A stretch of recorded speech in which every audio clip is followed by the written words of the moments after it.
Good morning mga kamechanics. So, another day, another blessing. No, nagihatag sa Ginoo. This is multicab scrum, no. Mao ni ang napalit gahapon nga multicab para magamit diri sa shop. So, salamat kayo sa tagiyan ni hatag sa gihatag niya sa amo, no, barato. So amo ning ginabaklas, no, gina-check ang under chassis dire sa yang steering, kay medyo maluwag, no, kulang siya ang kuan ani karon i-body repair siya.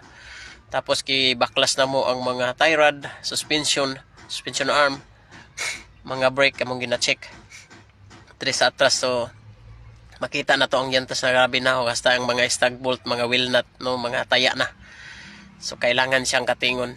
Mao ni ang another one nga gitrabaho karon nga buntag. So i-condition na mo para magamit. No, gamit madtong kalinan, sakyan, gamit para sa sakyan, para sa simbahan, gamit pod para na rescuehon. Mao na imong gamiton. So salamat kayo, no.